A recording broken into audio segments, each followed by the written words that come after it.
Hello दोस्तों, मेरा नाम है कुणाल और आज के लेक्चर में हम देखने वाले हैं बहुत ही इंपॉर्टेंट, बहुत ही क्रूशियल टॉपिक जिसका नाम है discrete and continuous random variables. इस लेक्चर के अंदर पर्टिकुलरली हम लोग सॉल्व करने वाले हैं, देखने वाले हैं uniform distribution, binomial distribution, Poisson distribution, normal distribution, gamma distribution और एक्सपोनेंशियल डिस्ट्रीब्यूशन के बारे में। ठीक है, तो बहुत ही इंपॉर्टेंट लेक्चर होने वाला है दोस्तों। अगर आपने अभी तक हमारा चैनल सब्सक्राइब नहीं किया है तो मेक श्योर आप कर दीजिए, जिससे आपको ऐसे ही इंपॉर्टेंट लेक्चर्स जो है वो मिलती रहे। ठीक है, तो चलिए स्टार्ट करते हैं आज का लेक्चर, जो कि होने वाला है हमारा डिस्क्रीट रैंडम वेरिएबल। बट शुरू करने से पहले मैं आपको बता दूं, अगर आपने अभी तक हमारा टेलीग्राम चैनल ज्वाइन नहीं किया है तो मेक श्योर आप उसको ज्वाइन कर रहे हो। ठीक है, सो लेट्स स्टार्ट आज का लेक्चर हमारे पास दोस्तों, that is discrete random variable. तो दोस्तों सबसे पहले बात हमारे पास आता है कि भाई रैंडम वेरिएबल क्या होता है। रैंडम वेरिएबल हमारे पास सेट ऑफ आउटकम्स ही होते हैं और इसमें हमारे पास दो टाइप के रैंडम वेरिएबल्स आते हैं। सबसे पहला आता है हमारे पास डिस्क्रीट रैंडम वेरिएबल, जिसे हम लोग डीआरवी बोलते हैं, और एक आता है कंटिन्यूअस रैंडम वेरिएबल, जिसे हम लोग सीआरवी के नाम से जानते हैं। एक एग्जाम्पल कंसिडर करते हैं दोस्तों कि टॉसिंग ऑफ अ कॉइन, फॉसिंग नहीं है वो टॉसिंग है। थोड़ा सा गाइस हैंडराइटिंग में डिस्टर्बेंस हो जाता है, but tossing of two coins मैंने माना, टू कॉइन्स मेरे पास। ठीक है ना, अगर मैं दो कॉइन्स को उछालूंगा तो सबसे पहले दोनों कॉइन्स के अंदर मेरे पास हेड और हेड आ सकता है, या फिर हेड और टेल आ सकता है, या फिर टेल और हेड आ सकता है, या फिर टेल और टेल आ सकता है। यही हमारे पास सेट ऑफ आउटकम्स है जो कि एक कॉइन में अगर हम टॉस करते हैं तो आ सकता है। सो दिस इज कॉल्ड, ये जो हमारे पास इसका अगर मैं एक सेट में इसको अगर डाल दूं, this is a sample set मान सकते हैं। This is called probability distribution of number of heads. अगर मेरे को बेसिकली प्रोबेबिलिटी डिस्ट्रीब्यूशन हम इसे बोलते हैं। अब अगर मेरे को किसी स्पेसिफिक जो है प्रोबेबिलिटी डिस्ट्रीब्यूशन चाहिए तो तब हम लोग क्या कर सकते हैं, यहाँ पे देख सकते हो। अगर मान लो मेरे को चाहिए क्या है, probability distribution of number of heads. Number of heads बता दो कितने आए हैं, उसकी प्रोबेबिलिटी जो है हमारे पास डिस्ट्रीब्यूशन चाहिए। तो उस टाइम या उस टाइम पे हमें क्या करना चाहिए, बेसिकली हमें यहाँ पे आता है use DRV, that is called discrete random variable. सबसे पहली बात तो मैं आपको बता दूं डिस्क्रीट रैंडम वेरिएबल क्या होता है। भाई अगर हमारे पास डिस्क्रीट, अगर हमारे पास आउटकम्स हो, बेसिकली 1 हो, 2 हो, 3 हो, मतलब कोई रेंज ना है, बेसिकली हमारे पास हमें पता हो एक इंटीजर वैल्यू हमारे पास देखा, बेसिकली लिमिट हमें गिवन हो, तो उस केस में हम डिस्क्रीट रैंडम वेरिएबल का इस्तेमाल कर सकते हैं। ठीक है दोस्तों, तो बेसिकली अगर मैं इसी का निकालूं डिस्ट्रीब्यूशन, अगर मैं निकालूं तो बेसिकली हमें मिलेगा, मान लेते हैं x क्या है, दैट इज रैंडम वेरिएबल, जो कि होने वाला है नंबर ऑफ हेड्स कितने हैं। क्या है x जो है वो एक रैंडम वेरिएबल है जिसमें हमारे पास निकाल क्या रहे हैं, नंबर ऑफ हेड्स। तो नंबर ऑफ हेड्स या तो 0 आएगा, है ना, या तो 1 आएगा, या तो 2 आएगा। ठीक है, दोनों में हेड्स आ गए, या फिर एक में हेड आया, या फिर 0, बिल्कुल भी एक में भी हमारे पास हेड नहीं आया। अगर मैं इसकी प्रोबेबिलिटी काउंट करता जो है निकालता हूँ कि भाई बिल्कुल एक बार भी हेड नहीं आया, दैट इज 1/4 के बराबर आएगा। सिमिलरली, क्योंकि भाई देखो हमारे पास अगर हेड आने की प्रोबेबिलिटी 1 होती है एक कॉइन में, अब दो कॉइन में हमारे पास क्या हो जाए, बेसिकली हमारे पास 4 आउटकम्स हैं, यहाँ पे 4 चीजें है ना। अब 4 में से हेड एक बार भी नहीं आया, दैट इज बस टेल टेल में, तो उसकी अगर मैं प्रोबेबिलिटी निकालूं तो 1/4 के बराबर आएगी। हाँ जी सर। अब अगर मैं 1 क्या कर रहा हूँ यहाँ पे दोस्तों, अगर मान लो मेरे पास एक हेड चाहिए, तो एक हेड कहाँ कहाँ आ रहा है, बेसिकली यहाँ पे एक हेड आ रहा है, यहाँ पे और यहाँ पे हमारे पास एक हेड आ रहा है।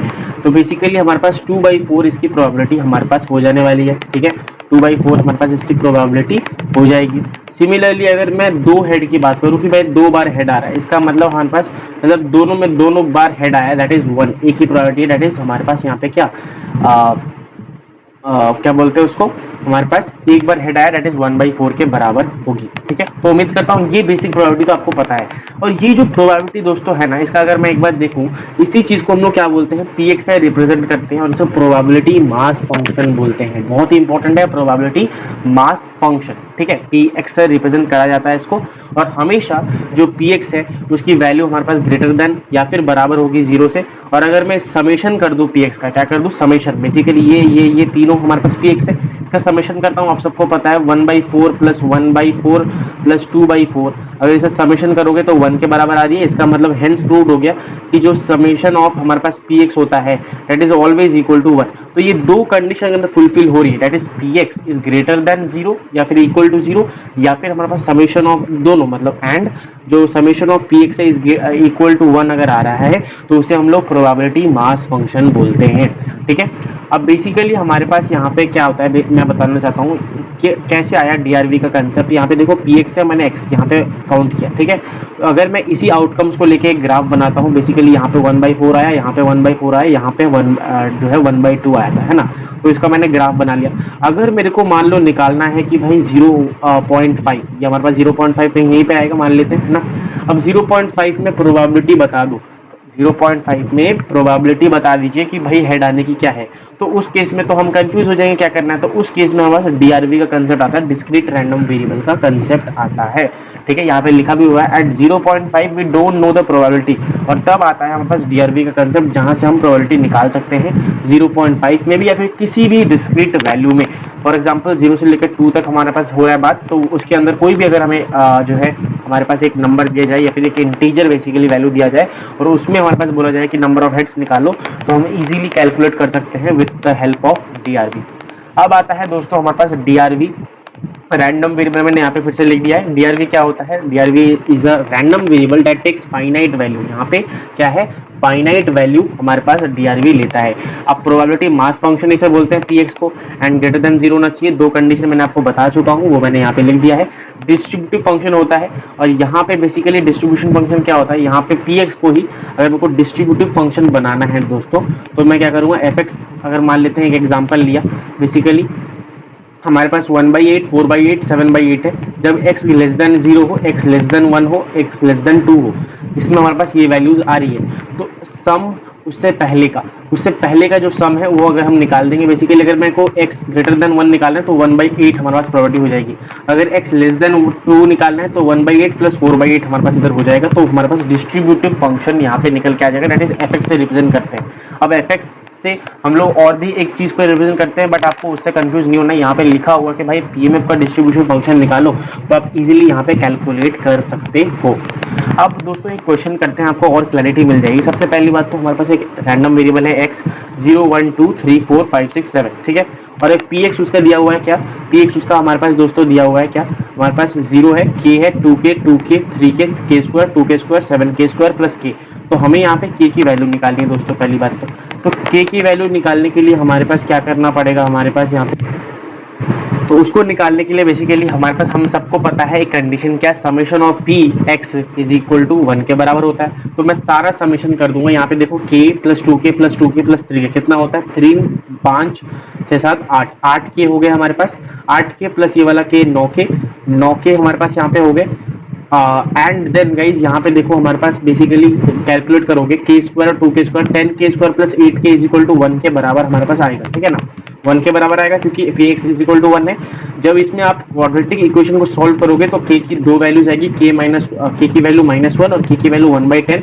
अब क्योंकि -1 वैलिड नहीं होगा इस केस में, माइनस में आ जाएगा, तो that is not possible because px की वैल्यू हमेशा लेस देन और greater than and equal to 0 होती। तो माइनस पॉसिबल है नहीं, क्योंकि माइनस लिखूंगा तो यहाँ पे देखो -1 आ गया, that is not possible because px की कंडीशन में ही नहीं है, ठीक है। तो k की वैल्यू हमारे पास यहाँ पे 1/10 एक्सेप्ट होगी, दैट इज 0.01 भी मैं कह सकता हूँ। अब यहाँ पे कह रहा है कि भाई प्रोबेबिलिटी बताओ जब x की वैल्यू लेस देन 6 हो, है ना। दैट इज यहाँ पे आता है डिस्ट्रीब्यूशन फंक्शन का कंसेप्ट। इससे पहले का सब सम हम लोग निकाल देंगे, 6 के बराबर हो, बेसिकली हमारे पास जब x की वैल्यू 6 से छोटी हो तो तब हमारे पास यहाँ पे क्या हो, अगर हमारे पास इक्वल होती, that is x greater less than और इक्वल टू 6, तो हम 6 को भी इंक्लूड करते, बट क्योंकि यहाँ पे नहीं दिया हुआ है तो हम इंक्लूड नहीं करेंगे।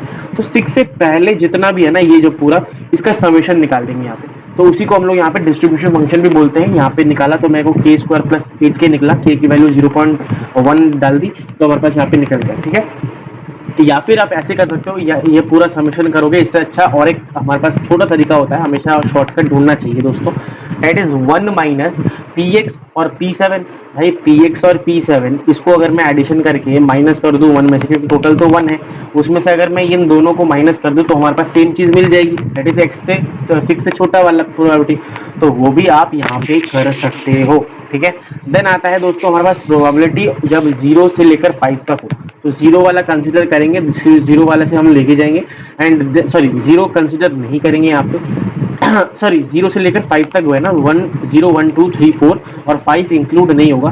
तो जब इसको सम करोगे तो 3 4 5 6 7 8 8 के आ रहा है, और इसको जब आप सॉल्व करोगे दोस्तों हमारे पास यहाँ पे क्या हो जाएगा 8k इज इक्वल टू 0.8 के बराबर आ जाएगा, बिकॉज हमारे पास k की वैल्यू कितनी है 0.8 के बराबर मिल जाएगी। दोस्तों अब देख लेंगे और एक क्वेश्चन था यहाँ पे डिस्ट्रीब्यूशन फंक्शन निकालना। हमने 2-3 क्वेश्चन अब तक कर चुके हैं, अब आता है डिस्ट्रीब्यूशन फंक्शन निकालना। इसी का ही बेसिकली हमारे पास काम होता है, सेम चीज ही हम कर रहे हैं यहाँ पे। देखो एफ निकालना है तो x लेस देन अगर 0 है तो 0 आ जाएगा, x लेस देन 1 के लिए 0 और 1 का मतलब k की वैल्यू आ जाएगी।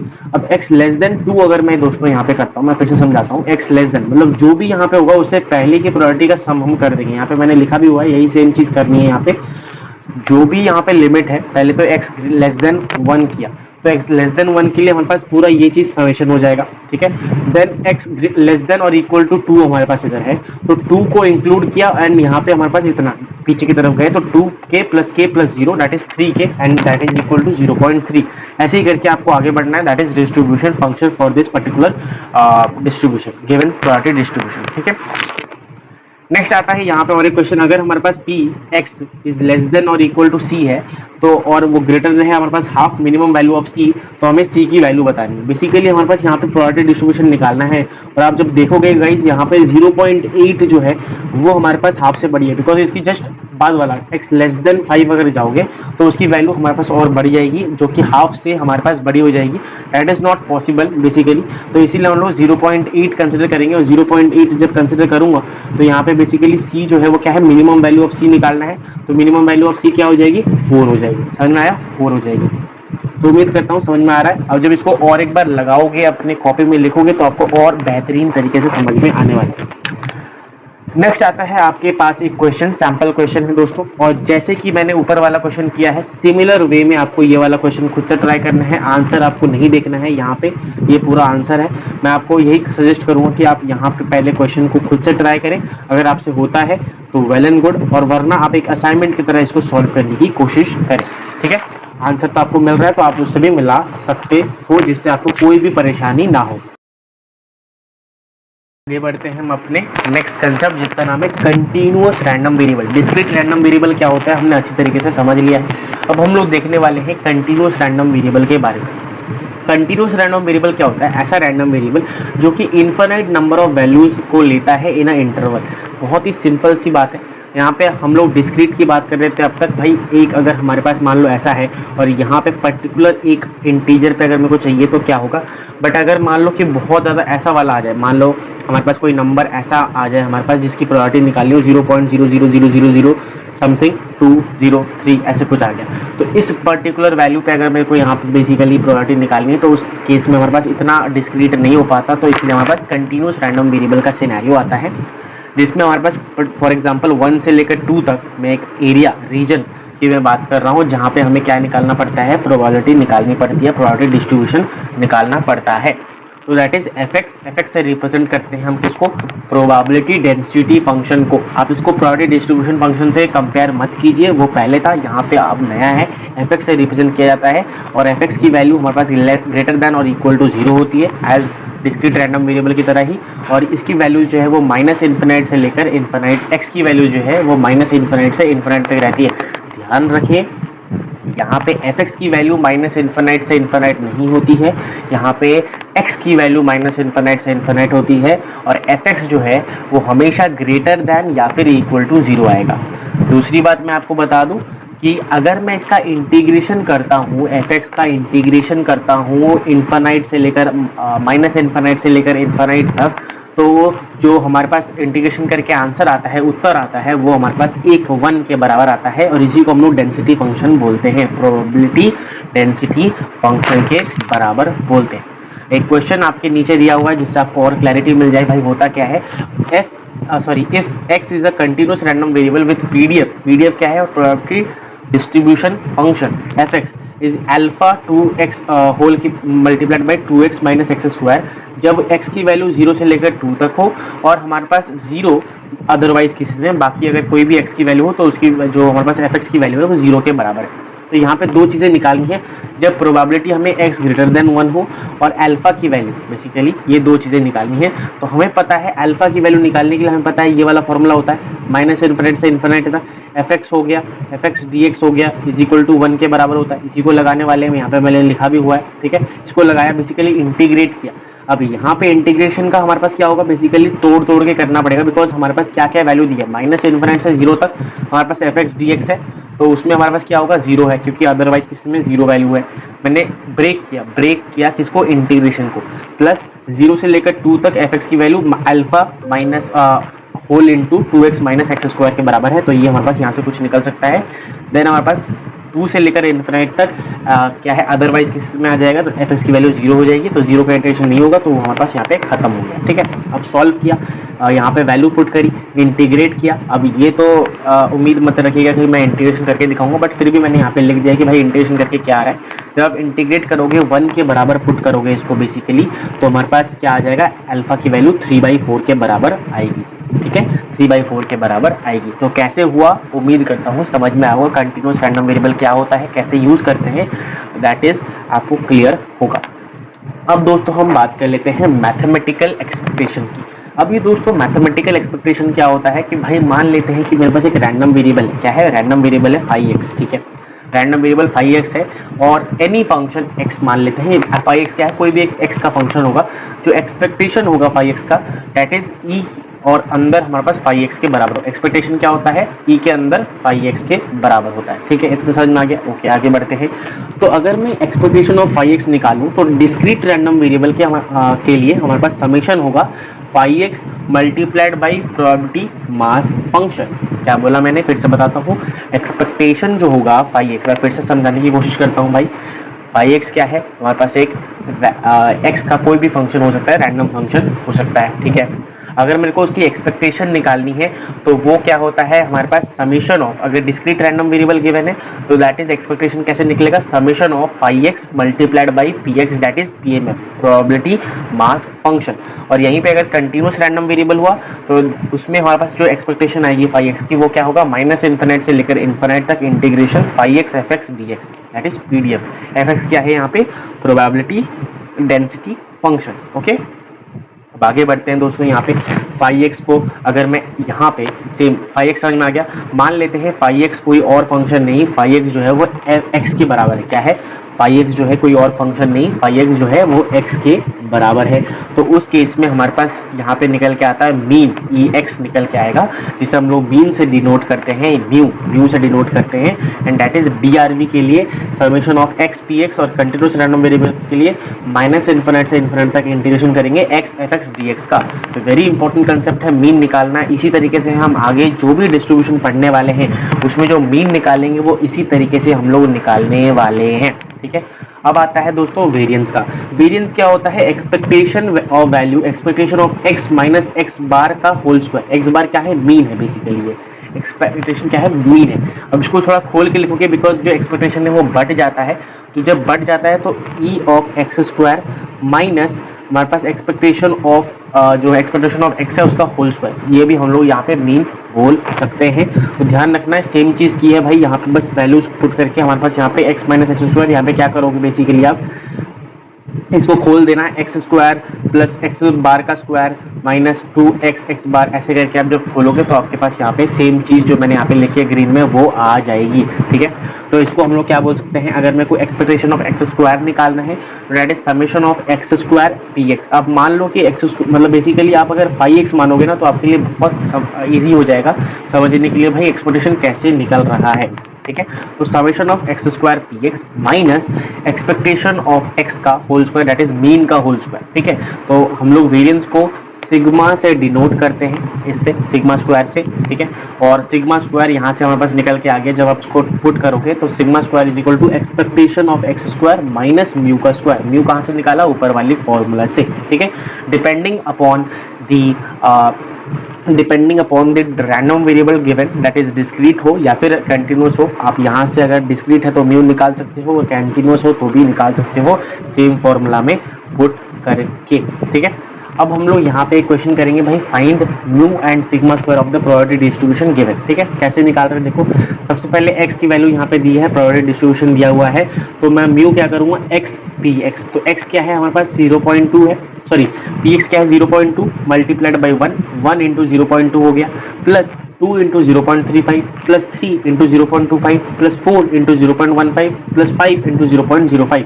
तो ये हमारे पास समेशन हो गया, क्या जो सम कर देंगे तो 2.5 के बराबर आया, दैट इज इक्वल टू हमारे पास म्यू के बराबर होगा। यहीं पे दोस्तों अगर मैं सिग्मा स्क्वायर की बात करूं तो 1 इंटू 0.2 प्लस 4 इंटू 0.35, अब मैंने 4 क्यों किया, दैट इज स्क्वायर हो गया, 1 का स्क्वायर तो 1 होता है, 2 का स्क्वायर 4 होता है, 3 का स्क्वायर 9 होता है, 4 का स्क्वायर 16, 5 का स्क्वायर 25, ऐसे करके हमने मल्टीप्लाई किया। जब आप इसे मल्टीप्लाई करके सम करोगे, माइनस करना मत भूलना, दिस इज कॉल्ड 7.5 के बराबर आ रहा है। ठीक है, ये किसके बराबर आ रहा है, 7.5 के बराबर आ रहा है।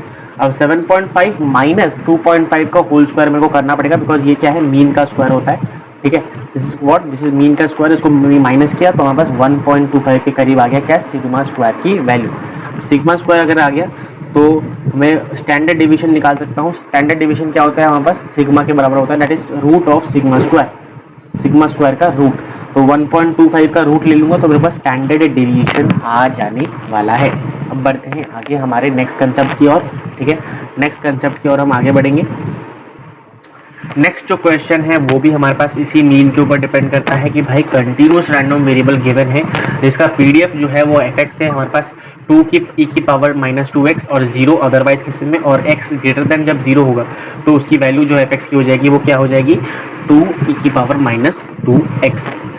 अब म्यू हमारे पास निकालने के लिए क्या होता है, कंटिन्यूस रैंडम वेरिएबल में म्यू निकालना है, दैट इज मीन अगर मेरे को यहाँ पे निकालना है तो मीन किसके बराबर होता है, माइनस इन्फिनिट से लेकर इन्फिनिट तक x fx dx is equal to 0 से लेकर इन्फिनिट तक हम जाएंगे, बिकॉज 0 से लेकर इन्फिनिट तक इसकी वैल्यू हमारे पास यहाँ पे वेरी कर रही है, क्योंकि माइनस इन्फिनिट की वैल्यू तो अदरवाइज 0 हो जाएगी, तो उस केस में हमारे पास x यहाँ पे मल्टीप्लाई किया और ये fx हमारे पास यहाँ पे हो जाएगा, x fx इंटीग्रेट किया, 2 बाहर आ गया क्योंकि कांस्टेंट है, x की पावर -2 fx 2x।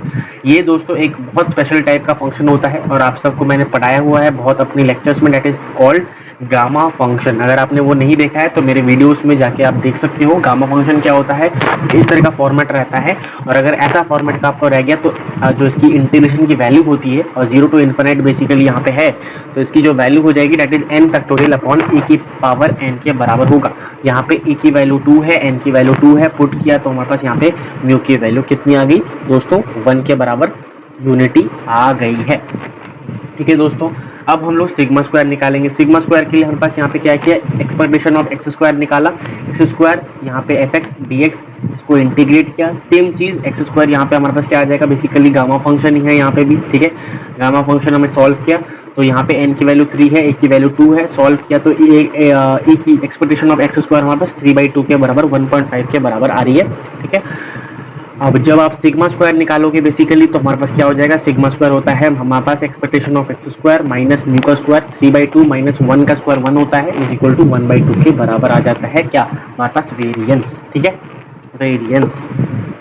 अब दोस्तों आता है हम नेक्स्ट कंसेप्ट जिसका नाम है continuous random variable, continuous sorry cumulative distribution function, cumulative distributive function. ये क्या होता है, मान लेते हैं कि कंटीन्यूअस रैंडम वेरिएबल है मेरे पास x having PDF fx, PDF हमारे पास fx है, देन cdf जो है that is cumulative distribution function f capital F x x is given by, हमारे पास ये जो होता है दैट इज माइनस इन्फिनिट से इन्फिनिट तक एफ एक्स डी एक्स के बराबर ही रहता है।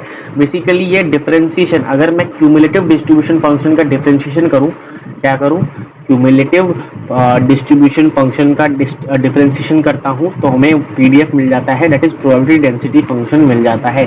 और अगर आप इसको समझना चाहते हो तो ये बहुत ही उम्दा क्वेश्चन है, आप इसे समझ सकते हो, मैं आपके लिए छोड़ रहा हूँ। अगर आपको इस क्वेश्चन में पर्टिकुलरली कुछ डाउट आता है तो प्लीज़ कमेंट जो बॉक्स है वो खुला है, आप वहाँ पे मेरे को बहुत ही अच्छी तरीके से पूछ सकते हो। देन यहाँ पे मैंने लिख भी दिया है भाई रिलेशन क्या है कंटिन्यूस रैंडम वेरिएबल का, और हमारे पास यहाँ पे कंटिन्यूस रैंडम वेरिएबल कह रहा हूँ प्रोबेबिलिटी डेंसिटी फंक्शन का, और हमारे पास क्यूमुलेटिव डिस्ट्रीब्यूशन फंक्शन का क्या बेसिकली रिलेशन है वो मैंने कर दिया। सीडीएफ का अगर मैं डिफरेंशिएशन करूंगा तो मेरे को यहाँ पे पीडीएफ मिलने वाला है। अब दोस्तों हम आगे बढ़ने वाले हैं अपने डिस्ट्रीब्यूशन के ऊपर। बेसिकली ब्रॉडली अगर मैं आपको बताऊं तो हमारे पास कितने डिस्ट्रीब्यूशन हमें करना है। सबसे पहले हमें करना है यहाँ पे बाइनोमियल डिस्ट्रीब्यूशन, ठीक है।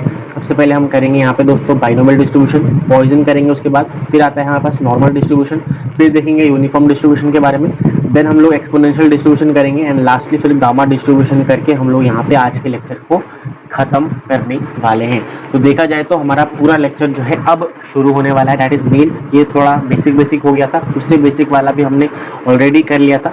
तो मेक श्योर कि आप सब्सक्राइब कर दें जिससे हमें बहुत ही ज़्यादा अभी प्यार मिलता रहे।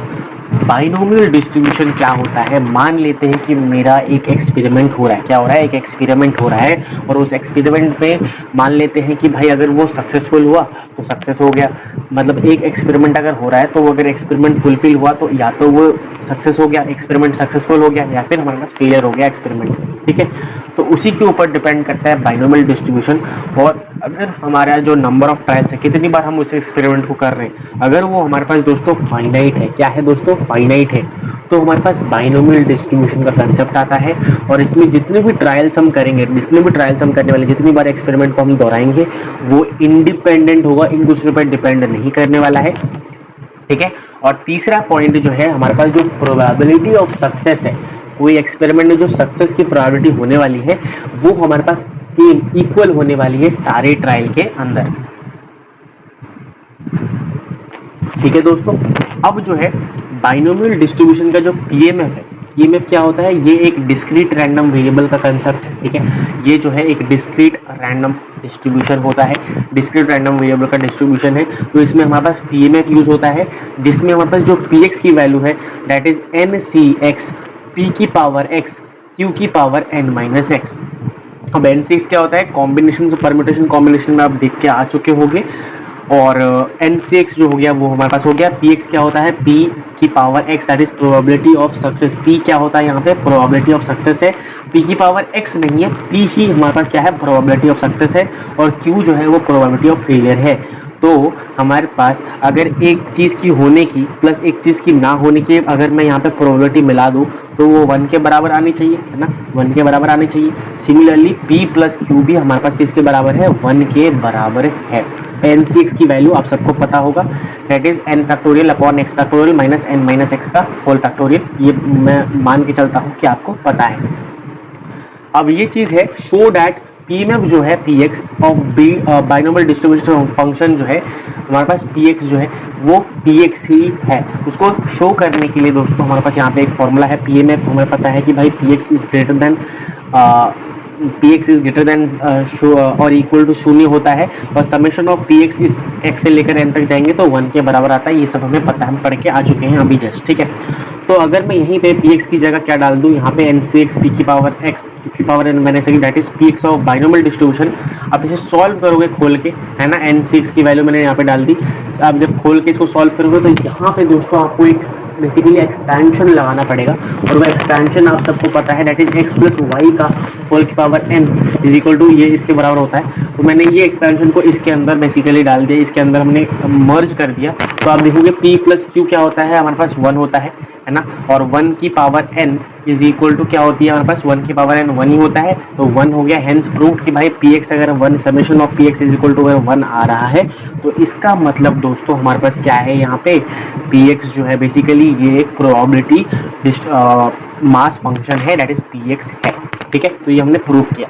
अब आता है हमारे पास मूवमेंट जनरेटिंग फंक्शन अगर मेरे को निकालना हो तो हमेशा हमें px के साथ e की पावर xt मल्टीप्लाई करना पड़ता है समेशन में।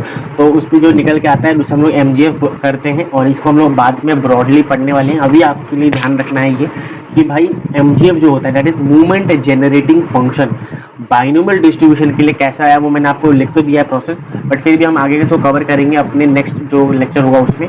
तो उसमें हमारे पास p e की पावर t प्लस क्यू का होल n ये हमारे पास होता है mgf, किसका, बाइनोमियल डिस्ट्रीब्यूशन फंक्शन का mgf होता है। कैसे आता है, px e की पावर xt अगर हम इसको समेशन करेंगे बेसिकली px की जगह ncx p की पावर x q की पावर n माइनस x डाल देंगे तो यहाँ पे जो निकल के आएगा दैट इज इक्वल टू हमारे पास क्या, mgf that is movement generating function. अब आता है दोस्तों बहुत ही महत्वपूर्ण बात, यहाँ पे सिर्फ मैं बाइनोमियल डिस्ट्रीब्यूशन का जो है यहाँ पे डेरिवेशन करके दिखाने वाला हूँ, मीन और वेरिएंस का। बाकी जितने डिस्ट्रीब्यूशन है उसका जो मीन और वेरिएंस निकलेगा उसका डेरिवेशन आपको नीचे गिवन होगा, बट मैं उसको कराऊंगा नहीं, बिकॉज वो सेम प्रोसीजर फॉलो करेगा जो प्रोसीजर हम अभी फॉलो करने वाले हैं, ठीक है। तो दोस्तों सबसे पहले देख लेते हैं, एक सेकेंड,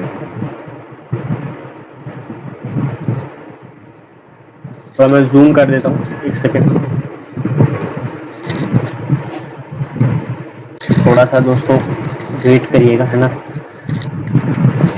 समझाता हूँ आपको mean of binomial distribution function. Mean क्या है दोस्तों, हमारे पास बेसिकली हमने पढ़ा था कि भाई x F x P x अगर मैं कर देता हूँ यहाँ पे समेशन ऑफ, हमारे पास एक्स पी एक्स ही कर दूँ मैं बेसिकली, तो हमारे पास क्या आता है यहाँ पे मीन आता है। तो मैंने क्या किया, म्यू निकालने के लिए समेशन ऑफ 0 से लेकर n तक एक्स पी एक्स कर दिया, और पी एक्स की जगह मैंने क्या डाल दिया यहाँ पे एन सी एक्स पी की पावर एक्स क्यू की पावर एन माइनस एक्स। अब यहाँ पे देखो क्या किया मैंने, एक्स है मेरे पास, ठीक है, एक्स मैंने यहाँ पे देखो, और एन फैक्टोरियल अपॉन में x factorial minus n minus x factorial, इसको एन से इसको खोल के लिख दिया। उम्मीद करता हूँ अभी तक आपको समझ में आया है। देन पी की पावर एक्स क्यू की पावर एन माइनस एक्स, ठीक है। उसके बाद मैंने दोस्तों क्या किया नेक्स्ट स्टेप के अंदर, एक सेकेंड, नेक्स्ट स्टेप के अंदर मैंने यहाँ पे दोस्तों क्या किया है, थोड़ा मिटा देता हूँ जिससे आपको क्लियरली विजिबल हो, है ना। उम्मीद करता हूँ दिख रहा होगा, हाँ ठीक है।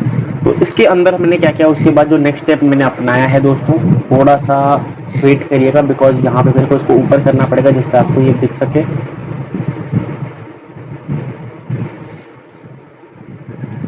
हाँ, तो बेसिकली मैंने यहाँ पे क्या किया, ये तो मैंने खोल के लिख दिया कि x की जगह ये डाल दिया एंड देन खत्म कर दिया, ठीक है। अब मैंने क्या किया दोस्तों, यहाँ पे मैंने क्या कर दिया दोस्तों, यहाँ पे x जो है बेसिकली x फैक्टोरियल में क्या कर सकता हूँ, x माइनस वन का होल फैक्टोरियल ये मैं लिख सकता हूँ, है ना। तो मैंने सेम चीज यहाँ पे करी है, ये मैंने यहाँ पे लिख दिया।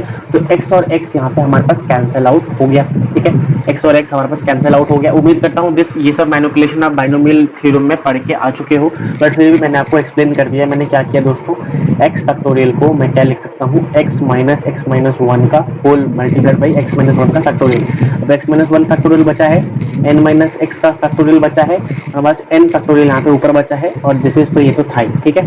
अब मैंने दोस्तों क्या किया, बेसिकली क्योंकि यहाँ पे x माइनस वन आ गया है तो मेरे को हर जगह x माइनस वन चेंज करना पड़ेगा। नीचे x माइनस वन आ गया है तो मेरे को हर जगह x माइनस वन चेंज करना पड़ेगा। तो मैंने क्या किया, p की power x minus one multiplied by p, अब पता है p की पावर x के बराबर ही होता है ये चीज, है ना। और यहाँ पे भी सेम किया, q की पावर हमारे पास n माइनस एक्स था, तो n minus one minus x minus one, ये चीज अगर आप सॉल्व करोगे n minus one minus x और प्लस वन, तो ये कट जाएगा, तो n माइनस एक्स ही हमारे पास बचने वाला है। बट x माइनस वन वाला टर्म हमारे पास इधर आ जाता है, तो इसलिए मैंने इसको मैनिपुलेट करके थोड़ा लिख दिया, ठीक है, समझ में आ रहा होगा, ओके। अब मैंने क्या किया, यहाँ पे भी सेम चीज की है, n माइनस एक्स को मैंने क्या किया, ये इसकी तरह मैंने यहाँ पे ले आया हूँ, जिससे दोनों मिलती जुलती हो जाए, ठीक है। उसके बाद दोनों मैंने क्या किया दोस्तों, ये जो n था, n फैक्टोरियल को n minus n multiplied by n minus one factorial कर दिया, तो n को मैं बाहर निकाल लिया, और ये जो p था वो भी मैंने बाहर निकाल लिया क्योंकि वो कांस्टेंट है, ठीक है। तो यहाँ पे क्या बच गया, n minus one X minus one का होल फैक्टोरियल, फिर ये वाला चीज बच गया हमारे पास, और दिस इज p की power x minus one Q की power n minus one X power this, ठीक है। तो इस चीज को दोस्तों मैं क्या कर सकता हूँ, बेसिकली इतना तो समझ में आ गया होगा कि भाई मैंने क्या किया अभी तक, ठीक है। उसके बाद दोस्तों मैंने क्या किया, यहाँ पे इस चीज को मैं n माइनस वन सी एक्स माइनस वन कर सकता हूँ, बिल्कुल कर सकता हूँ, क्योंकि सेम चीज है, ऊपर n माइनस वन का फैक्टोरियल x माइनस वन का फैक्टोरियल, और ये पूरा चीज वही लिखा है एन सी एक्स है ना। तो एन सी एक्स अगर हमारे पास ये गिवन है, तो मैंने क्या किया दोस्तों, यहाँ पे मैंने क्या किया, यहाँ पे खोल के उसको नीचे लिख दिया एन सी एक्स माइनस वन, ठीक है। और जब मैं इसको एक्सपैंड करूँ, क्या करूँगा, एक्सपैंड करूँगा, ऑन एक्सपैंडिंग, एक्सपैंडिंग वही वाला फॉर्मूला एक्स प्लस वन वाला फैक्टोरियल एक्स वन एन की पावर फाइव, वो वाला अगर मैं इस फॉर्मूला को यूज करके अगर मैं एक्सपैंड करता हूँ, तो हमारे पास क्या होगा, ऑन एक्सपैंडिंग बेसिकली हमारे पास सेम चीज आ जाएगी, पी प्लस क्यू की पावर एन के बराबर आ रही है ये चीज, है ना। पी प्लस क्यू की पावर होल एन आएगी, और हमें पता है पी प्लस क्यू जो है वन के बराबर होता है, वन की पावर एन क्या होता है, वन के बराबर। तो हमें जो म्यू आती है दोस्तों, म्यू इज हमारे पास मीन इज बेसिकली हमारे पास एनपी के बराबर आ जाता है। तो उम्मीद करता हूँ कैसे हमारे पास बाइनोमियल थ्योरम का मीन आता है वो आपको समझ में आया होगा अभी तक, ठीक है। अब दोस्तों हम बढ़ने वाले हैं अपने नेक्स्ट जो कंसेप्ट है, that is variance of binomial distribution function. क्या बोला मैंने? Variance of binomial distribution function निकालने के लिए हम आगे थोड़ा बढ़ने वाले हैं यहाँ पे दोस्तों, ठीक है। अब वेरिएंस निकालने के थोड़ा छोटा करता हूँ इसको, थोड़ा सा यहाँ पे। हाँ, बेसिकली मैंने क्या किया यहाँ पे, देखो, उम्मीद करता हूँ दिख रहा होगा। यस, अगर मेरे को वेरिएंस निकालना है, हमें पता है variance is equal to expectation of x square minus mean का होल स्क्वायर, माइनस मीन का होल स्क्वायर। तो मैं क्या करूंगा, इसका मीन पहले निकालता हूँ। E of x minus one, क्या किया मैंने, expectation of x minus one का किया। Basically x square minus x है, ठीक है, एक्स स्क्वायर माइनस एक्स है। और मैंने अभी पढ़ा, क्या आपको आ चुका हूँ कि भाई मीन हमें, मतलब मीन को हम ये भी बेसिकली वेरिएंस निकालने के लिए हम ये वाला फॉर्मूला भी यूज कर सकते हैं। वेरिएंस को कॉमन लिया है और यहाँ पे मैंने डाल दिया।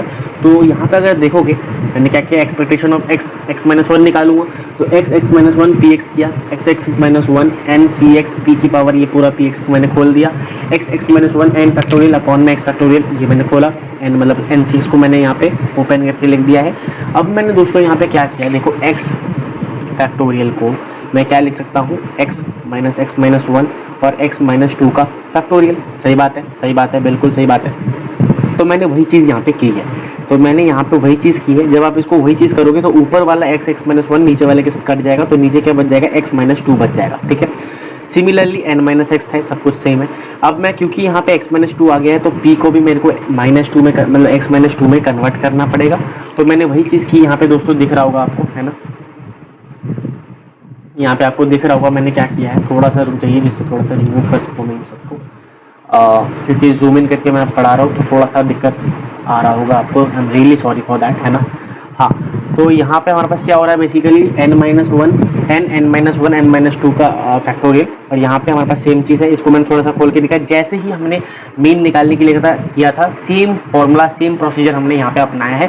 पी स्क्वायर और पी एक्स माइनस टू किया, q n minus two minus x minus two से खोल के रखोगे तो एन माइनस एक्स के बराबर ही होता है वो। तो सेम चीज़ कर ली। तो हमारे पास यहाँ पे पी स्क्वायर को मैंने बाहर निकाल लिया और एन को यहाँ पे मैंने बाहर निकाल लिया। एन को, एन फैक्टोरियल को मैंने क्या लिखा है, n factorial is equal to n minus one n minus two का फैक्टोरियल और एन। तो ये एन और एन माइनस वन को मैंने बाहर निकाल लिया अपने, क्योंकि कांस्टेंट है तो मैंने इसको बाहर निकाल लिया अपने समीशन के बाहर से। तो n minus one P square, ये हमारे पास बाहर चीज़ आ गई। और सेम चीज़ बचा, इसको एक्सपैंड करेंगे, p plus q n minus two के बराबर होता है, आप सबको पता है ये चीज़, है ना, बता के आ चुका हूँ। तो ये हमने किया, तो हमारे पास यहाँ पे मिल गया क्या भाई, आ गया, ठीक है। अब वन के बराबर होता है, इसका मतलब हमारे पास जो एक्सपेक्टेशन है, expectation of x minus X square minus x है, वो किसके बराबर आ रहा है, वो इसके बराबर आ रहा है हमारे पास N square P, basically N और N minus one P square, N minus one P square के बराबर आ गया। अब दोस्तों इसको मैं क्या लिख सकता हूँ, E of x square minus expectation of x, बिल्कुल सही बात है। तो ये हमने n square P square minus n p square कर दिया, बिल्कुल सही है। अब ई की पावर एक्स स्क्वायर जो है वो हमारे पास किसके बराबर आ रहा है, बराबर आ रहा है expectation of x square minus expectation of x plus expectation of x. तो यहाँ पे हमारे पास देखो n square P square minus n p square plus N p is equal to, हमारे पास यहाँ पे ये चीज़ आ गई। और n p one minus p, basically अगर मैंने किया n square P square plus N P Q के बराबर आ जाता है, ठीक है। बहुत ही सिंपल प्रोसीजर, सेम आपको पता है कैसे हो रहा है, ये बस मैथमेटिकल कैलकुलेशन है जो आपको यहाँ पे ध्यान रखना है। फिर आता है sigma X square is equal to expectation of x square minus mu square किया। Expectation of x square N square P square plus N P Q के बराबर आया था, जो हमने अभी जस्ट निकाला था। क्या किया, एक्सपेक्टेशन ऑफ जो है यहाँ पे एक्स स्क्वायर निकाला था हमने। एंड दोस्तों जब सिग्मा एक्स स्क्वायर निकालना हो, आप सबको पता है क्या होता है, expectation of x square minus mean का स्क्वायर। तो एक्सपेक्टेशन ऑफ एक्स स्क्वायर अभी आया था n square P square plus N P q minus n square P square करेंगे तो n square P square cut जाएगा, तो हमारे पास क्या बच जाता है, एन पी क्यू के बराबर आ जाता है। तो यहाँ से हमने ये चीज प्रूव कर दी फॉर अ बाइनोमियल डिस्ट्रीब्यूशन। क्या किया मैंने यहाँ पे, एक second, for a binomial distribution दोस्तों हमारे पास जो मीन और वेरिएंस होता है वो हमने यहाँ पे इस फॉर्मूले में निकालने की कोशिश करी है। और दैट इज हमारे पास क्या, भाई बाइनोमियल डिस्ट्रीब्यूशन में जो एन हो मतलब मीन होता है दैट इज एनपी के बराबर होता है, और जो हमारे पास वेरिएंस होता है वो हमारे पास किसके बराबर होता है, एनपी क्यू के बराबर होता है। This is all about binomial distribution. यहाँ पे एक क्वेश्चन कर लेते हैं जिससे आपको क्लैरिटी मिल जाए भाई बाइनोमियल डिस्ट्रीब्यूशन का क्या एग्जाम्पल रहता है। क्वेश्चन कुछ इस तरह का है, probability of a man age 60 will live up to 70 years. ठीक है, जो है प्रोबेबिलिटी मतलब है एक मैन, एक आदमी जिसका एज जो है वो 60 साल का है, वो हमारे पास आदमी सॉरी अंकल जो भी है ना, वो हमारे पास 70 बेसिकली लिव अप टू 70 मतलब 60 साल अभी ईयर्स के हैं और 70 तक वो बच के रहेंगे, लिव कर सकते हैं, तो दैट इज प्रोबेबिलिटी 0.65। ठीक है, अच्छी खासी है। आउट ऑफ 10 में मतलब 10 लोगों में से हमारे पास ये प्रोबेबिलिटी निकाली है। तो नाउ हमारे पास एज 60 है, तो हमें प्रोबेबिलिटी निकालना है at least 7 will be up to 70, और उस 10 में से 7 लोग तो ऐसे होंगे जो कि 70 साल तक बच जाएंगे। तो उसके लिए यहाँ पे देखो क्वांटिटेटिव है, बहुत ही लिमिटेड है। 30 जो है sample size, number of trial 30 है, बेसिकली हमारे पास 10 है ना, तो 10 मतलब 30 से कम है, तो वहाँ पे हमारे पास लिमिटेड है, तो हमें बाइनोमियल डिस्ट्रीब्यूशन यहाँ पे लगाना है। ठीक है दोस्तों, ओके। अब दोस्तों P X is equal to N C x P की पावर एक्स क्यू की पावर एन माइनस एक्स है। हाँ जी बिल्कुल। अब ये इन्होंने बोला है कि भाई एटलीस्ट 7 का मतलब होता है हमारे पास यहाँ पे, एटलीस्ट का मतलब होता है हमारे पास पी की पावर 8, पी की पावर 9, पी की पावर 10, पी की पावर 7। ठीक है, पी की पावर 7, ये चारों को हमने ऐड किया तो हमारे पास यहाँ पे पी एक्स ग्रेटर देन 7 की हमारे पास यहाँ पे वैल्यू आ जाएगी। एटलीस्ट 7 का मतलब होता है पी ग्रेटर एक्स की वैल्यू ग्रेटर देन 7। तो इन चारों की प्रोबेबिलिटी हमें ऐड करनी पड़ेगी, जिसमें हमें जो x की वैल्यू है, क्योंकि यहाँ पे n की वैल्यू क्या है 10 है, q की वैल्यू 1 माइनस 0.65 कर दिया तो 0.35 आ गया, p की वैल्यू 0.65 है गिवन है। ठीक है, तो ये चीज़ें हमारे पास गिवन थी तो मैंने यहाँ पे लिख दी। ठीक है, सॉरी फॉर दी इनकन्वीनियंस। हाँ, तो हमारे पास यहाँ पे मैंने क्या किया भाई दोस्तों, देखो हमारे पास यहाँ पे क्या हुआ, ये जो चीज़ थी बेसिकली हमारे पास यहाँ पे देखो, सॉरी एक सेकेंड, हाँ हाँ ठीक है ठीक है ठीक है ठीक है ठीक है ठीक है सॉरी ठीक है। तो यहाँ पे पी एक्स ग्रेटर देन 7 हमने निकाल दिया भाई। एक्स की वैल्यू हम क्या डालेंगे यहाँ पे, एक्स की वैल्यू पहले 7 डालेंगे, फिर 8 डालेंगे, फिर 9 डालेंगे, फिर 10 डालेंगे, तो 4 बार में 4 प्रोबेबिलिटी आएगी, कुछ समेशन कर देंगे तो पहला क्वेश्चन का आंसर आ जाएगा। अब कह रहा है एग्जैक्टली 9, एग्जैक्टली बोल दे तो प्रोबेबिलिटी ऑफ 9 ही निकालना है, तो एक्स की वैल्यू क्या हो जाएगी यहाँ पे 9 हो जाएगी, पुट करो आंसर मिल जाएगा, जवाब मिल जाएगा। क्वेश्चन कैसे हुआ है वो आपको सोल्यूशन गिवन है। थर्ड है at most 9 will live up to this, तो अटमोस्ट 9 मतलब 9 उसमें से 10 में से 9 लोग जो है वो बचेंगे 70 साल तक, उसकी प्रोबेबिलिटी हमें बतानी है। तो 9 की बजाय हम क्या कर सकते हैं 1 माइनस प्रोबेबिलिटी ऑफ 10 कर देंगे तो वो अटमोस्ट 9 तक का आ जाएगा, है ना, अटमोस्ट 9 तक का आ जाएगा। तो हमारे पास क्या किया मैंने 1 माइनस पी की पावर मतलब पी प्रोबेबिलिटी ऑफ 10 कर दिया, तो 10 से 10 0.65 की 10 क्योंकि पावर n माइनस एक्स था तो n 10 माइनस 10 जीरो हो गया तो 1 के बराबर हो गया। तो इससे करके हमारे पास यहाँ पे probability x less than at most 9 will live up to 70 की हमने यहाँ पे निकाली। नेक्स्ट जो आता है दोस्तों हमारे पास distribution that is Poisson's distribution. Poisson's distribution आता है। पॉइजन्स डिस्ट्रीब्यूशन क्या होता है, अ डिस्क्रीट रैंडम वेरिएबल जिसका पीएमएफ जो है PMF P X is equal to lambda की पावर एक्स ई की पावर माइनस लैम्डा अपॉन में एक्स फैक्टोरियल। इसे हम लोग ये बेसिकली इसका पीएमएफ होता है, क्या होता है पीएमएफ होता है दोस्तों यहाँ पे। ठीक है, एंड पॉइजन्स वेरिएट बोलते हैं। ये टाइप जो है इस टाइप के डिस्ट्रीब्यूशन को हम लोग पॉइजन डिस्ट्रीब्यूशन बोलते हैं। और ये कब लगाना है, जब नंबर ऑफ ट्रायल जो है बहुत ज़्यादा हो, नंबर ऑफ ट्रायल्स मतलब इन्फिनाइट को टेंड करे, इन्फिनाइट हो ना बट इन्फिनाइट को टेंड करे, बहुत ज़्यादा हो, तब हमारे पास पॉइजन डिस्ट्रीब्यूशन लगता है। एंड जो प्रोबेबिलिटी ऑफ सक्सेस है वो बहुत ज़्यादा कम हो, जब प्रोबेबिलिटी ऑफ सक्सेस बहुत ज़्यादा कम हो और हमारे पास नंबर ऑफ ट्रायल बहुत ज़्यादा हो, तब हमारे पास पॉइजन डिस्ट्रीब्यूशन लगता है। इसका जो मीन आता है मैंने यहाँ पे करा है डेरिवेशन, आप यहाँ पे कर सकते हो। मैंने आपको पहले बताता हूँ, मैं पूरा यहाँ पे डेरिवेशन करके नहीं दिखाऊंगा, तो मेक श्योर कि आप यहाँ पे डेरिवेशन देख रहे हो इसका। तो बेसिकली इसका जो मीन और वेरिएंस दोनों ही समान आते हैं, दोनों ही बराबर आते हैं, दैट इज इक्वल टू हमारे पास लैम्डा और लैम्डा के बराबर। और लैम्डा क्या है, ये पैरामीटर होता है एक, lambda is a fixed parameter और उसकी वैल्यू जो होती है एन पी के बराबर होती है। वेरी इंपॉर्टेंट, लैम्डा निकालने के लिए एन पी के बराबर होती है। एन जो है number of trials and P जो है प्रोबेबिलिटी ऑफ सक्सेस। अब ध्यान रखें यहाँ पे एक क्वेश्चन में मैंने करा हुआ है, एक probability of a bad reaction from injection is 0.01, तो पी की वैल्यू कितनी होगी 0.01 हो गई। Find the chance that out of 200 individual more than 2 will be greater bad reaction. अब n क्या है हमारे पास 200 हो गया, ठीक है, n 200 p ये आ गया, तो हमने लैम्डा निकाल लिया, लैम्डा 0.01 इंटू 200, ठीक है, 2 के बराबर आ गया यहाँ पे लैम्डा की वैल्यू।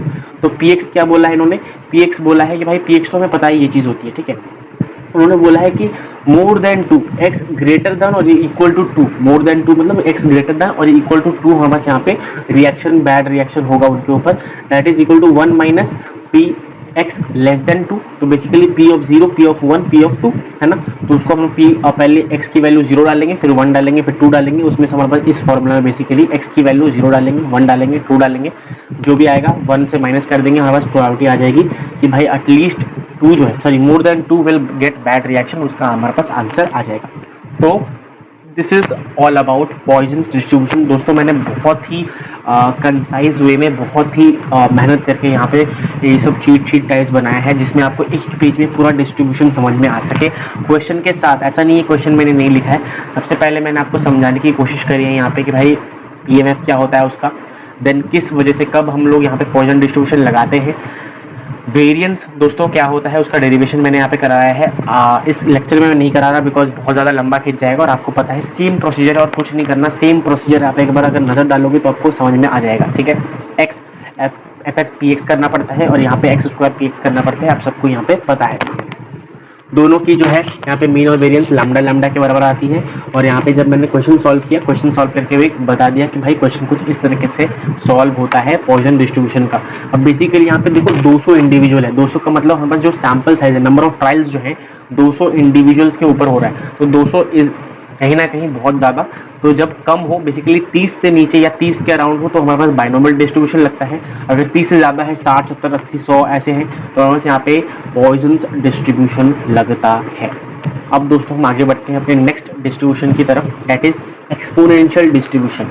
एक्सपोनेंशियल डिस्ट्रीब्यूशन हमारे पास एक कंटिन्यूअस रैंडम वेरिएबल जिसका पीडीएफ जो है इस एफ एक्स लैम्डा ई की पावर माइनस लैम्डा एक्स, इसको हम लोग बोलते हैं एक्सपोनेंशियल डिस्ट्रीब्यूशन। अब तक हम लोग पीएमएफ पढ़ रहे थे, अब आ जाता है हमारे पास पीडीएफ। पीडीएफ में म्यू बराबर मीन, माइनस इन्फिनिट से इन्फिनिट हम मीन निकाल सकते हैं यहाँ पे सेम करके, भाई लैम्डा एफ एक्स डाला, बेसिकली लैम्डा हमारे पास कॉन्स्टेंट तो बाहर आ जाएगा, एक्स की पावर ई की power minus lambda x D x, इसको इंटीग्रेट किया 0 से लेकर इन्फिनिट तक, and this is a gamma function. तो गामा फंक्शन से हमारे पास म्यू की वैल्यू मतलब मीन यहाँ पे आ जाता है 1 अपॉन लैम्डा के बराबर। मैंने आपको करा दिया बट मैंने यहाँ पे लिख कर भी रखा है कि भाई आप इसको रेफर कर सकते हो, this is the mean of exponential distribution. और यहाँ पे जो पीडीएफ होता है that is probability density function is equal to lambda E की power minus lambda X, lambda E की power minus lambda X, lambda is a parameter, lambda is a parameter, okay. Variance क्या आता है, variance हम लोग यहाँ से निकाल सकते हैं, वेरिएंस इज इक्वल टू जब सॉल्व करेंगे सेम चीज आप एक्स स्क्वायर डालोगे तो 1 अपॉन लैम्डा स्क्वायर के बराबर आता है, 1 अपॉन लैम्डा स्क्वायर के बराबर आता है। स्टैंडर्ड डेविएशन क्या हो जाएगा 1 अपॉन लैम्डा हो जाएगा, बेसिकली रूट अंडर लेना पड़ता है ना, तो 1 अपॉन लैम्डा हो जाएगा। क्वेश्चन यहाँ पे दिया हुआ है length of a telephone conversation is an exponential variate, यहाँ पे दिया होगा विद मीन हमारे पास with in mean, find probability that call 3 minute. तो बेसिकली कॉल 3 मिनट, एक चीज हमारे पास यहाँ पे देखो बेसिकली कॉल 3 मिनट, यहाँ पे देखो मीन हमारे पास 3 मिनट दे रखा है, और हमें पता है अगर हमारे पास यहाँ पे एक्सपोनेंशियल डिस्ट्रीब्यूशन का मीन गिवन है तो मीन से हम लैम्डा को इजीली कैलकुलेट कर सकते हैं, because 1 upon lambda is equal to mean होता है, तो 1 अपॉन 3 जो है वो क्या हो जाएगा हमारे पास लैम्डा की वैल्यू हो जाएगी, क्योंकि मीन जो है यहाँ पे दिया हुआ है। Find the probability that call 3 minute तक चल रहा है and less than 3 minute takes between 3 to 5 minute, less than मतलब एक्स की वैल्यू लेस देन 3 मिनट होगी तो 3 से या फिर 3 के बराबर से कम होगी, तो वो मैंने यहाँ पे डाली, तो आप उसको डाल के बेसिकली एक्स की वैल्यू जब हमारे पास 3 से कम हो दैट इज 0 से लेकर 3 तक हम इसे इंटीग्रेट करने वाले हैं। याद रखें ये समेशन नहीं होने वाला, this is a probability distribution function, तो यहाँ पे इंटीग्रेशन होने वाला है, आप यहाँ पे देख सकते हो दोस्तों। यहाँ पे क्या किया मैंने, एफ एक्स है 1/3 ई की पावर माइनस एक्स बाई 3 मैंने डाल दिया है ना, माइनस एक्स बाई 3 डाला, दैट इज लैम्डा की वैल्यू डाली है बेसिकली दोस्तों, और कुछ नहीं किया है ना, और 0 से लेकर 3 तक हमने यहाँ पे इंटीग्रेट किया है, 2 तक क्यों नहीं किया, बिकॉज भाई हमारे पास यहाँ पे एंड लेस देन 3 मिनट बोला तो 3 भी इंक्लूडेड है, सॉल्व करोगे तो 1 माइनस ई की पावर -1 आएगा।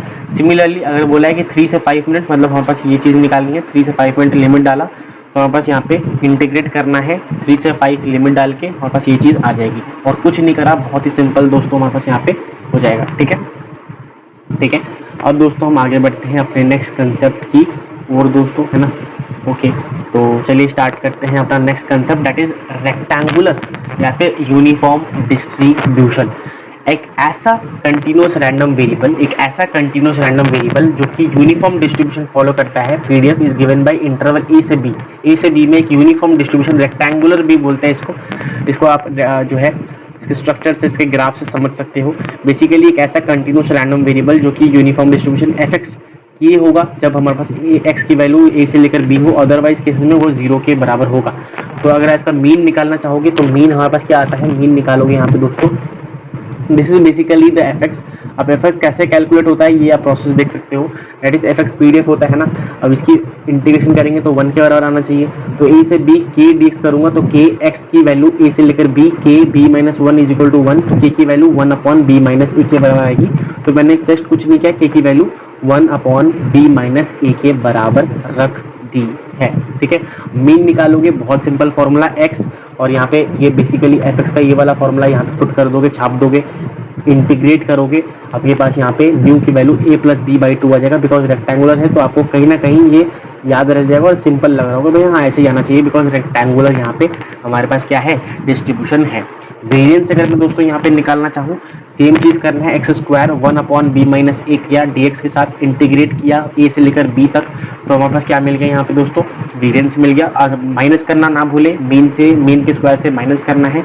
जब माइनस करोगे दोस्तों हमारे पास म्यू जो है basically sigma square a minus b का होल स्क्वायर अपॉन 12 आ जाएगा, और यहाँ पे मैंने लिखा रखा है mu is a plus b by 2। ठीक है, ठीक है, ठीक है, ठीक है। अब दोस्तों आता है हमारे पास बहुत ही महत्वपूर्ण टॉपिक और इम्पोर्टेंट भी है, क्योंकि हाइपोथेसिस टेस्टिंग में इसका बहुत बड़ा रोल है, that is called normal distribution. दोस्तों अभी तक हमने क्या क्या कर लिया है दोस्तों, हमारे पास यहाँ पे एक बार चेक लिस्ट में देख लेता हूँ। सबसे पहले यूनिफॉर्म डिस्ट्रीब्यूशन कर लिया है, बाइनोमियल डिस्ट्रीब्यूशन कर लिया है, पॉइसन डिस्ट्रीब्यूशन क्या होता है कर लिया है, नॉर्मल एक्सपोनेंशियल डिस्ट्रीब्यूशन कर दिया है। तो हमारे पास एक मेजरली 2 डिस्ट्रीब्यूशन और रहती है, दैट इज नॉर्मल डिस्ट्रीब्यूशन और गामा डिस्ट्रीब्यूशन, है ना। तो ये दोनों डिस्ट्रीब्यूशन को भी जल्दी से खत्म करते हैं, जिससे हमारे पास सारे डिस्ट्रीब्यूशन जो है वो हमारे पास हो जाए। अब नॉर्मल डिस्ट्रीब्यूशन क्या होता है दोस्तों, बहुत ही इंपॉर्टेंट है, ध्यान सुनिएगा मेरी बातों को और अच्छे से समझने की कोशिश करिएगा। एक ऐसा कंटिन्यूअस रैंडम वेरिएबल, एक कंटिन्यूअस मतलब पीडीएफ आने वाला है, इतना पता चल गया, ठीक है, ओके। एक कंटिन्यूअस रैंडम वेरिएबल जिसका जो पीडीएफ है, आ गया पीडीएफ एफ एक्स, एक रैंडम वेरिएबल हो जिसमें रैंडम वेरिएबल का जो हमारे पास पैरामीटर है, बेसिकली एन मतलब पैरामीटर होता है। पैरामीटर क्या क्या पैरामीटर है दोस्तों, mean and sigma, mean and sigma होता है ना।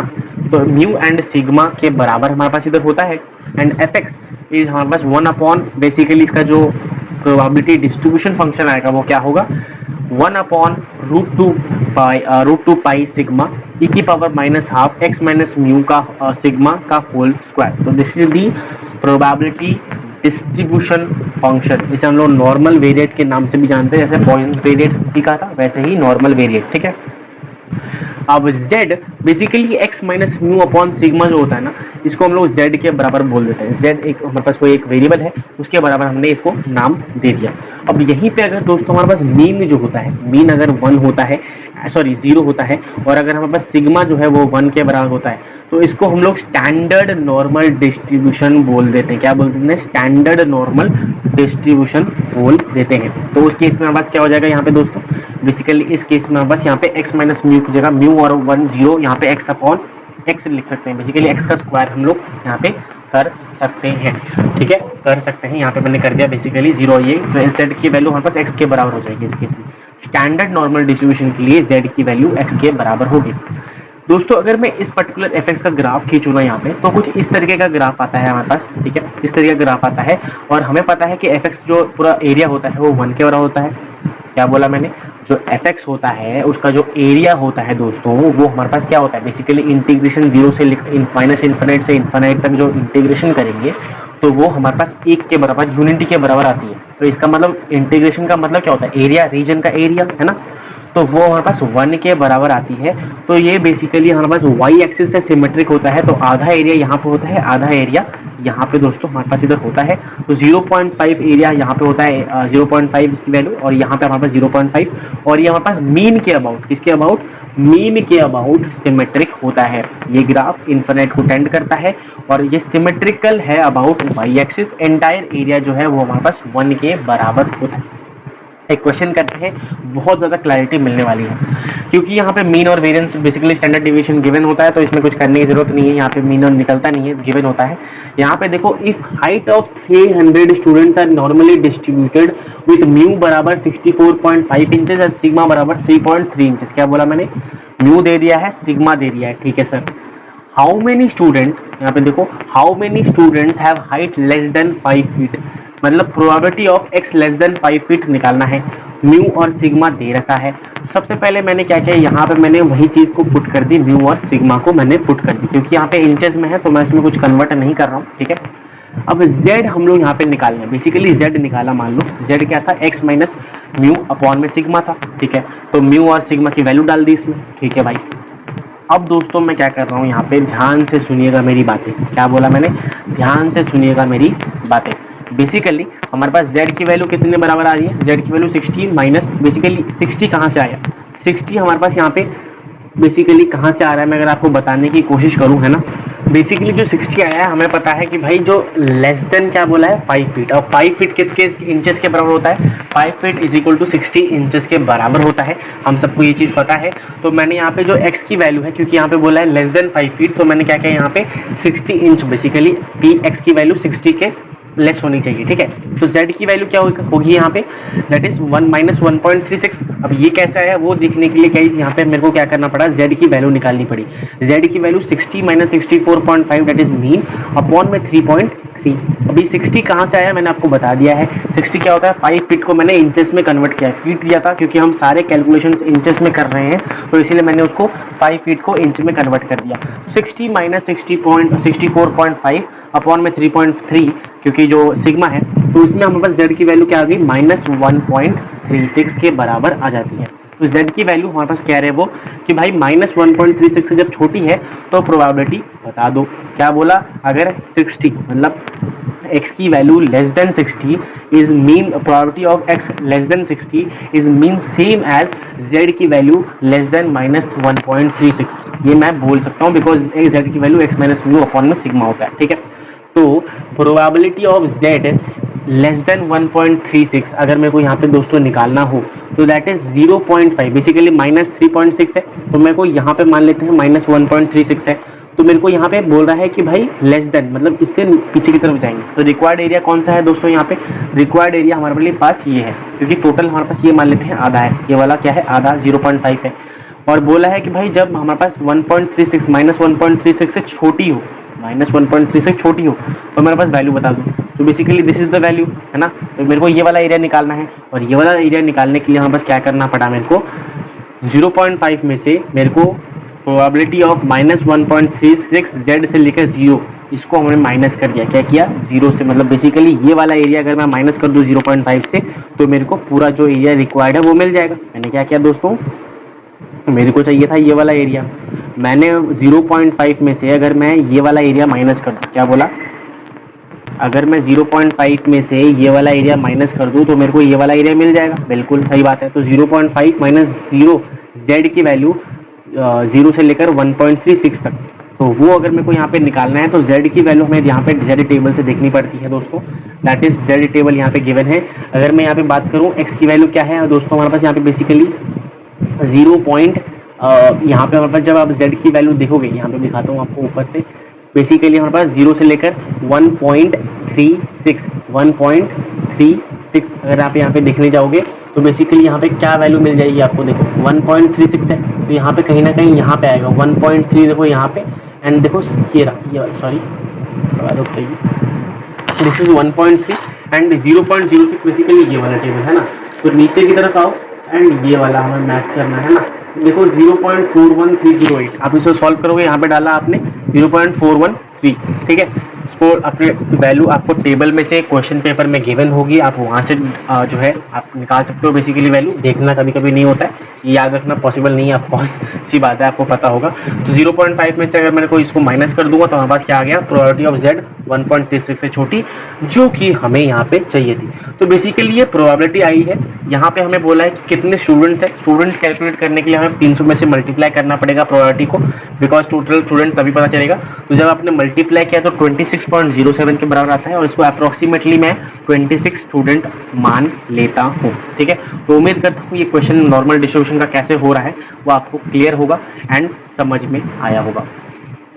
नेक्स्ट हम लोग बढ़ते हैं अपने next concept, that is negative binomial distribution. क्या होता है नेगेटिव बाइनोमियल डिस्ट्रीब्यूशन? हमारे पास क्या होता है दोस्तों, जब हमने बाइनोमियल डिस्ट्रीब्यूशन पढ़ा था तो नंबर ऑफ ट्रायल्स क्या थे हमारे पास, क्या थे, इंडिपेंडेंट थे, एंड नंबर ऑफ ट्रायल्स हमारे पास इन्फिनाइट थे।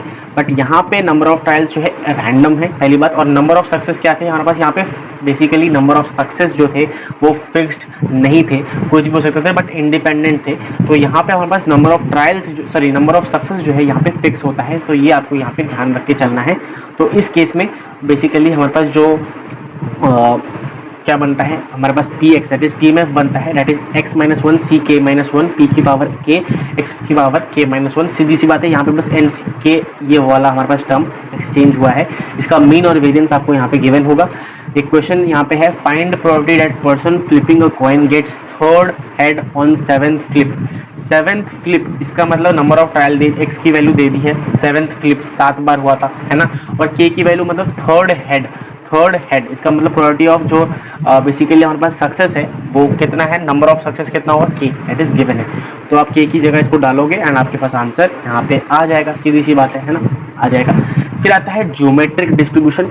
ये क्या होता है, ट्रायल्स रिपीटेड होते हैं जब तक फर्स्ट सक्सेस, तब तक ट्रायल करते रहो जब तक हमारे पास पहला सक्सेस नहीं आता है।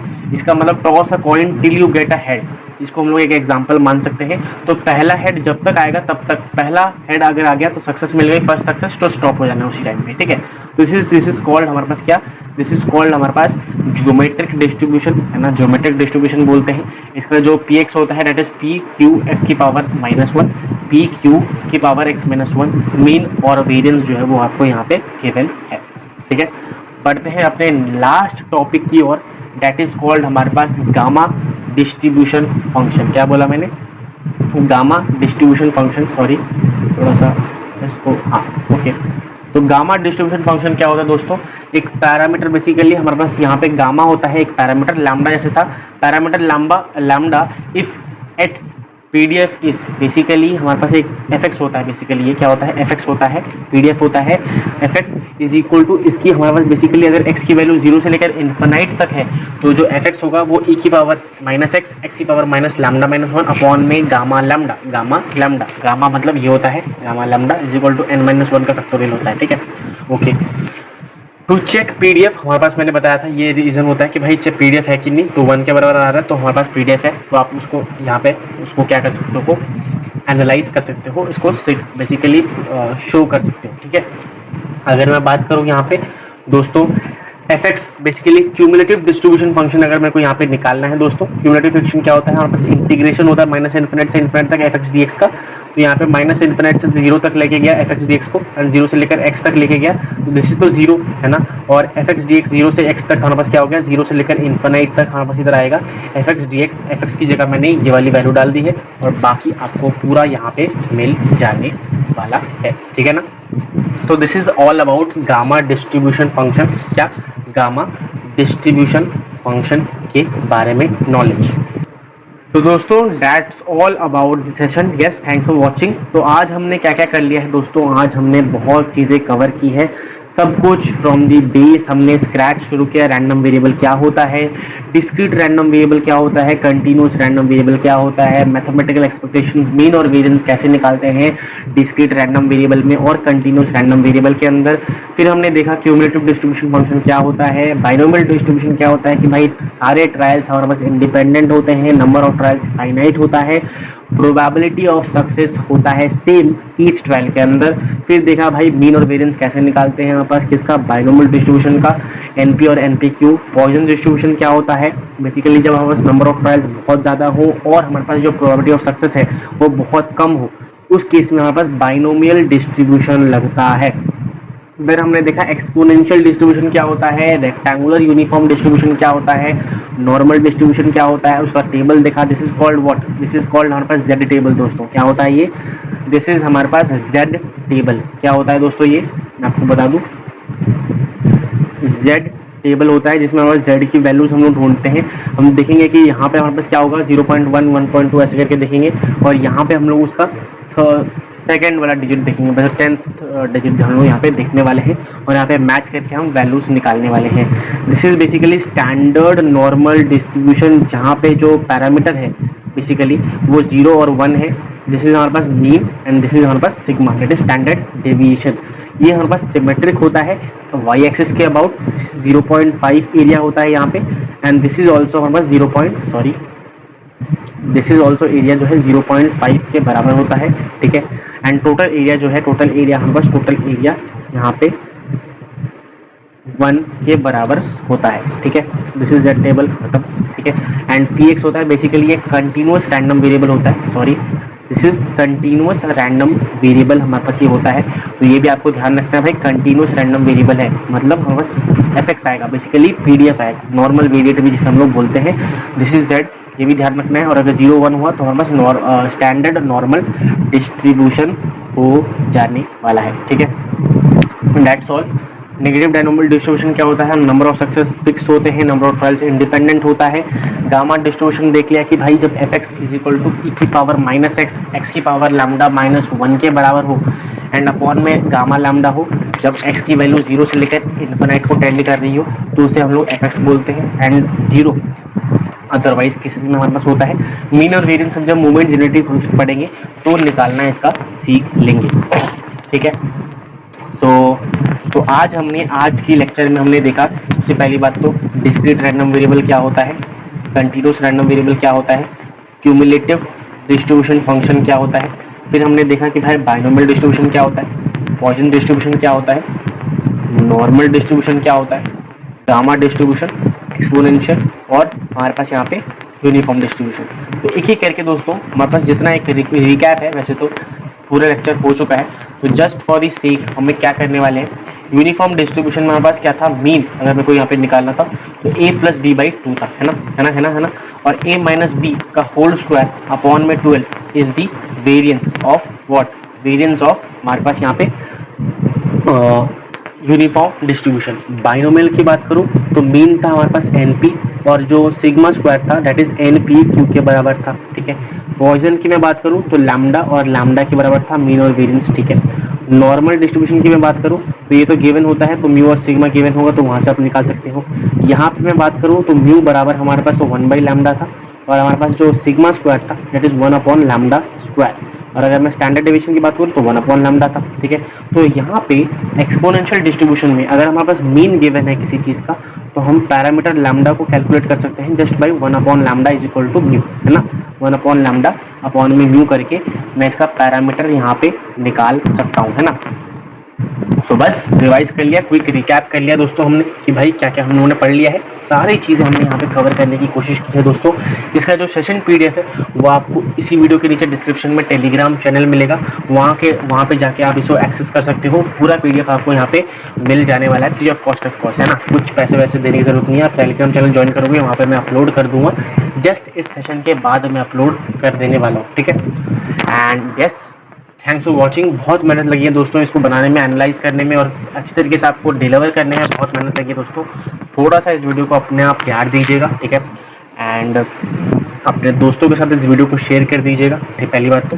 दूसरा, इस छोटे से वीडियो को जो कि 1 घंटे का खिंच गया है बट चलेगा, उसको लाइक कर दीजिएगा एंड सब्सक्राइब कर दीजिएगा इस चैनल को, जिससे ऐसी वीडियोज़ आप तक पहुँचती रहे। एंड मिलते हैं ऐसी एक धमाकेदार वीडियो के साथ, तब तक के लिए हंसते रहिए, मुस्कुराते रहिए, and thanks for watching, bye bye.